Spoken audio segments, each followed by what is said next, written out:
الله يا الله الله سبحان الله الله يا الله الله حمدا لله. اعوذ باللہ من الشیطان الرجیم. بسم اللہ الرحمن الرحیم. الحمد للہ رب العالمین والصلاة والسلام علی اشرف الانبیاء والمرسلین وآلہ الطیبین الطاہرین المعصومین. عزیزان گرامی، معزز سامعین و ناظرین، ہم نے ربوبیت تشریعی میں توحید اور وحدانیت کی دلیل آپ سامعین کرام کی خدمت میں بیان کی تھی، اور یہ باب جو ہے، یہ چیپٹر جو ہے ربوبیت تشریعی کا، کہ اس میں توحید و وحدانیت کا عقیدہ ہے ہمارا. اس میں دلیل کے طور پر جو کتابوں میں مذکور ہے چیزیں بیان کی گئی ہیں. عزیزان گرامی، ایک بیان ہم نے سامعین کرام کی خدمت میں پیش کیا، اور تھوڑا سا کچھ مختلف بیان جو ہے چند اور کتابوں میں پیش کیا گیا ہے، اور ہم چاہتے ہیں کہ وہ اس بیان کو بھی اپنے معزز سامعین کی خدمت میں پیش کر دیں اور بیان کر دیں، تاکہ ربوبیت تشریعی میں توحید کی دلیل جو ہے، اس کے بیان کی کیفیت اور اس کا انداز بیان جو مختلف کتابوں میں ہے، وہ سامعین کرام کے سامنے آ جائے. ایک بیان ہم نے سامعین کی خدمت میں پیش کیا، اور آج دوسرا بیان جو اس سلسلے میں دلیل کے طور پر ذکر کیا گیا ہے کتابوں میں، ہم اپنے معزز سامعین کے سامنے پیش کرتے ہیں. اس طرح دلیل بیان ہوئی ہے کہ ربوبیت تشریعی جہاں پہ قانون بنانا ہے، قانون تشکیل دینا ہے، دستورات مرتب کر کے اوامر و نواہی کو پیش کرنا ہے انسانوں کے لیے، تو یہ امر و نہی، یہ دستورات کہ وہ کیا کام کریں اور کن کاموں سے بچیں، کون سے کام ہیں جن کو انجام دینا ضروری اور واجب ہے، ان کے لیے لازمی ہے، اور وہ کون سے کام ہیں جن سے بچنا ضروری ہے اور جن کو ترک کر دینا ان کے لیے ضروری ہے. اور اگر جن کاموں کو ضروری قرار دیا گیا اور لازمی قرار دیا گیا ہے، جن پر عمل کرنا واجب کیا گیا ہے، ان پر عمل، ان کاموں کو اگر ترک کر دیں گے تو مواخذہ ہوگا، عقاب ہوگا، سزا ملے گی. اور اسی طرح وہ کام جو مفسدہ رکھتے ہیں، نقصان دہ ہیں انسانوں کے لیے، جن سے منع کیا گیا ہے، روکا گیا ہے، جن کے ترک کر دینے کا حکم دیا گیا ہے، ان کاموں کو اگر انسان انجام دے دے تو ایک طرف سے وہ نقصان تقوینی طور پر، وضعی طور پر جو ان کاموں میں ہے، وہ بھی انسان کے لیے پیش آئے گا وہ نقصان. اور پھر نواہی اور اوامر جو پیش ہوئے ہیں ان کی اطاعت نہ کی جائے، جس کی اطاعت کرنا واجب ہے اللہ تعالیٰ کی انسان پر، اور عبودیت اور بندگی ہم ضروری ہے ہم پر، کہ ہم بندے ہیں، لہٰذا یہ بندگی ہماری ہونی چاہیے اللہ کے سامنے، اور اطاعت پروردگار ہونی چاہیے، فرما برداری ہونی چاہیے اس کے فرامین اور دستورات کی. بس اگر جن کاموں کے ترک کرنے کا حکم ہے ان کو انجام نہ دے تو پھر مواخذہ بھی ہے. اب ربوبیت تشریعی میں عزیزان گرامی واضح ہمیں یہ کرنا ہے، جو دوسرا بیان کتابوں میں موجود ہے اور آیا ہے، علماء کی طرف سے پیش کیا گیا ہے، تو توحید در ربوبیت تشریعی کی دلیل کے طور پر یہ بیان کہ جب بھی قوانین بنائے گا کوئی بھی انسانوں کے لیے، انسانوں کے لیے، ہم کہتے ہیں کہ یہ قوانین بنانے کا حق منحصر ہے اللہ تعالیٰ کی ذات میں. اب کیوں منحصر ہے اللہ تعالیٰ کی ذات میں، کسی اور کو حق نہیں ہے کہ انسانوں کے لیے اور انسانی معاشرے کے لیے قوانین و ضوابط مرتب کرے، تشکیل دے اور پیش کرے اور دستورات دے، حکم کرے۔ اس لیے کہ یہ حق اور یہ اختیار صرف اللہ تعالیٰ کی ذات کے لیے ہے۔ دلیل کیا ہے کہ یہ دوسرا بیان میں آپ کی خدمت میں پیش کر رہا ہوں کہ ظاہر ہے کہ انسانی زندگی اور اس کی زندگی میں، انفرادی زندگی میں کچھ قوانین ہیں، اور پھر اجتماعی طور پر معاشرے میں، معاشرتی طور پر، اجتماعی طور پر کچھ قوانین ہیں، اور جن قوانین کی پابندی کے بغیر معاشرہ قائم نہیں رہ سکتا۔ ان اصولوں پر چلتے ہوئے ہی معاشرے میں جو ہے ٹھہراؤ آئے گا، اس معنی میں کہ امن و امان قائم ہوگا، افراتفری سے معاشرے کو بچایا جائے گا، اور حقوق کی پامالی نہ ہو، انسانی معاشرے میں بے چینی نہ ہو، تمام لوگوں کو حقوق مل رہے ہوں اور ان کے حقوق پائمال نہ ہو رہے ہوں، اور جو حقوق کی پائمالی کرے اس کی روک تھام ہو، اس کے لیے کچھ ایسے قوانین وضع ہو، مرتب ہوں، اور ایسا نظام ہو کہ جس نظام میں خلاف ورزی کرنے والوں کو اور قانون کی پائمالی کرنے والوں کو بغیر کسی تفریق کے اور بغیر کسی استثناء کے سب کے لیے وہ قانون امپلیمنٹ ہو۔ لہذا یہ حق عزیزان گرامی ہم کہتے ہیں کہ توحید در ربوبیت تشریعی، یعنی شریعت جو ہے وہ پیش کرنا، قوانین و ضوابط بنانا اور انسان کو عمل کرنے کے لیے پیش کرنا، اور اوامر النواہی کا بیان کرنا اور اس کو دستور دینا کہ کن کاموں کو وہ انجام دے، کن کاموں سے رک جائے۔ تو عزیزان گرامی، یہ دلیل یہ بیان جو آج میں آپ کے سامنے اس پروگرام میں پیش کر رہا ہوں، عزیزان گرامی، دیکھیے یہ قوانین جب مرتب ہوتے ہیں انسانی زندگی کے لیے، معاشرے میں انسانی زندگی کے لیے، انسانوں کے لیے، تو ان قوانین پر عمل کرنا لازمی ہے انسانوں کے لیے۔ تو اب یہ قوانین جو مرتب کیے جاتے ہیں، ان قوانین میں انسانوں کے بارے میں جو قوانین بنتے ہیں، یہ انسان کی عزت اور ناموس کے مسائل ہیں، ان کے بارے میں قوانین ہیں۔ خون اور انسان کی جانوں کے بارے میں جو ہے وہ قوانین ہیں، کیونکہ بہت سے قوانین کے مطابق انسانوں کو سزا دی جاتی ہے، بہت سے قوانین کے مطابق اس کو ایک ملک کے دشمن ممالک کے ساتھ جنگ کرنے کے لیے لازمی قرار دیا جاتا ہے کہ دفاع کریں اور جنگ کریں، لہٰذا لازمی جب قرار دیا گیا وہ جائیں گے، ان کی جانیں جائیں گی اور خون بہے گا۔ تو یہ قوانین جو معاشرے کے لیے اور انسانی زندگی کے لیے بنتے ہیں، بنائے جاتے ہیں، عزیزان گرامی، ایک تو یہ کہ وہ خداوند متعال جو خالق ہے، جو مالک ہے، وہ جانتا ہے کہ کون سی چیز انسان کی مصلحت میں ہے، کون سی چیز انسان کے لیے نقصان دہ ہے، کون سی چیز کے ذریعے، وہ کون سے قوانین ہیں جن کے ذریعے انسانی معاشرے میں اچھائی ہوگی اور معاشرے میں سدھار آئے گا، اور وہ کون سی چیزیں ہیں کہ جن کے ذریعے معاشرے میں بگاڑ آئے گا اور خرابی آئے گی اور تباہی آئے گی۔ لہٰذا خرابیوں کو روکنے کے لیے ان چیزوں سے منع کیا جائے۔ تو اللہ تعالیٰ کی ذات محیط ہے، چونکہ وہ علیم ہے، عالم ہے۔ اور اس کے علاوہ یہ دوسرا بیان جو ہے عزیزان گرامی، یہ ہے کہ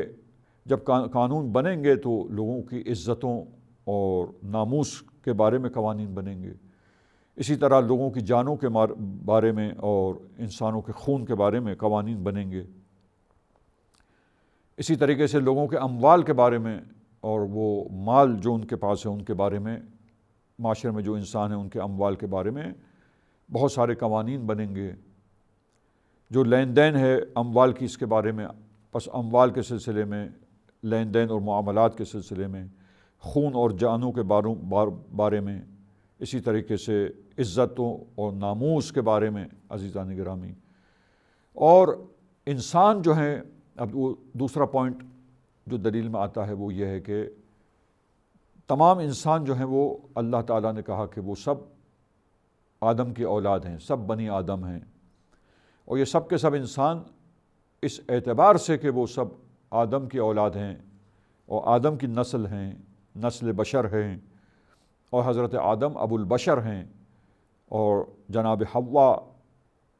جو ام البشر ہیں اور تمام انسانوں کی ماں ہیں، ان دونوں سے نسل بشر آگے بڑھی ہے۔ تو یہ نسل انسانی کا جو سلسلہ چلا اور نسل بشر جو آگے بڑھی ان دو ہستیوں سے، تو عزیزان گرامی اب آپ دیکھیے کہ یہ انسانی معاشرہ جب تشکیل پایا، آبادی بڑھی اور انسانوں کا معاشرہ تشکیل پانے لگا،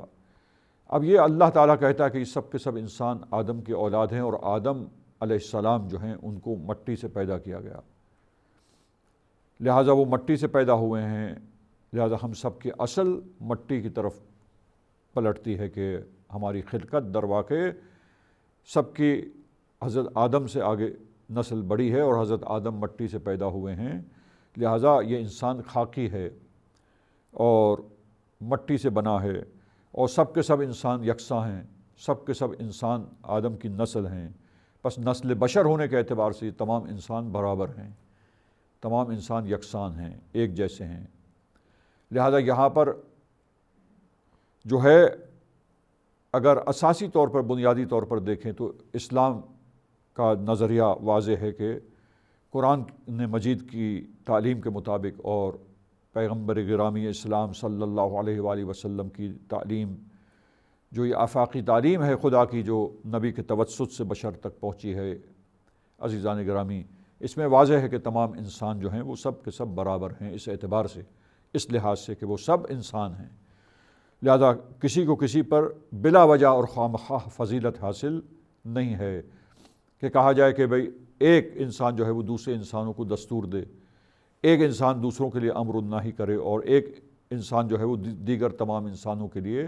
قوانین بنائے اور ان کے لیے قوانین و ضوابط مرتب کر کے پیش کرے، اور ان کے لیے ضروری قرار دے اور ان کو حکم دے کہ تم ان قوانین کی پابندی کرو۔ تو عزیزان گرامی، یہ سب کے سب اس اعتبار سے سارے انسان برابر ہیں، کسی کو کسی پر ترجیح نہیں ہے، اور اسلام کا قانون یہ ہے کہ اگر ترجیح کسی کو کسی پر ہے بھی اللہ کے نزدیک ایک دوسرے سے زیادہ پسندیدہ ہے تو وہ تقویٰ اور عمل صالح کی بنیاد پر ہے۔ جو زیادہ باتقویٰ ہے اور تقویٰ کے ساتھ ساتھ اس کے عمل صالح ہیں زیادہ، تو عزیزان گرامی اس تقویٰ کی بنیاد پر اور نیک کاموں کو انجام دینے کی بنیاد پر انسان جو ہے اللہ کی بارگاہ میں پسندیدہ ہوتا ہے۔ تقویٰ کی وجہ سے جو انسان گناہوں کو چھوڑ دے، ترک کر دے، معصیت کر کے اپنے وجود کو آلودہ نہ کرے، اور نیکیوں کو انجام دے کر اپنے وجود کو نورانی کرے، اپنے باطن کو پاک و پاکیزہ کرے، ترقی کی طرف سفر کرتا رہے، آگے بڑھتا رہے، ترقی کرتا رہے، عزیزان گرامی، تو وہ انسان زیادہ پسندیدہ ہے بنسبت ان انسانوں کے کہ جو گناہ کرتے ہیں، جو نیکیوں کو ترک کر دیتے ہیں، جو تقویٰ اختیار نہیں کرتے ہیں۔ تو معیار تقویٰ ہے فضیلت کا، عزیزان گرامی۔ اب آپ آئیے اور یہ بیان کو ہم تکمیل کریں، اس دلیل کو، اس بیان کو، کہ جس بیان کے ساتھ یہ دلیل ربوبیت تشریعی میں توحید کی پیش کی گئی ہے۔ لہٰذا انسان سب کے سب برابر ہیں، اور جب سب انسان برابر ہیں تو یہاں اللہ تعالیٰ جو خالق ہے، جو مالک ہے، جو سب کا رب ہے اور پالنے والا ہے، وہی پروردگار جو ہے قوانین اور ضوابط، چونکہ انسانوں کے جان اور مال کا مسئلہ ہے، ناموس کا مسئلہ ہے، خون کا مسئلہ ہے، تو عزیزان گرامی یہ وہ اہم مسائل ہیں کہ تمام انسانوں کے لیے وہ ذات پروردگار عالم کی جو علیم اور حکیم ذات ہے، وہی اختیار رکھتی ہے کہ قوانین اور دستورات کو مرتب کر کے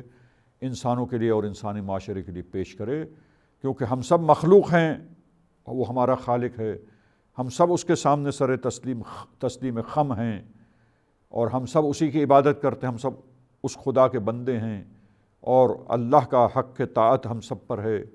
اس کی اطاعت ہم سب پر، اس کی فرما برداری ہم سب پر واجب اور فرض ہے، ضروری ہے کہ ہم اس اللہ کی اطاعت کریں جس نے ہمیں پیدا کیا۔ تو عزیزان گرامی، پھر وہی ذات ہے پروردگار عالم کی کہ جو تمام انسانوں کے لیے اور تمام مخلوقات کے لیے وہ خالق ہے، ہم سب کا خالق ہے، ہم سب کے لیے ایک جیسا ہے، یعنی ہم سب کے درمیان وہ انصاف کرنے والا، عدل سے کام لینے والا، لہٰذا تمام مصلحتوں کے بارے میں آگاہ، اور وہی ذات، وہی پروردگار، وہی خالق کائنات،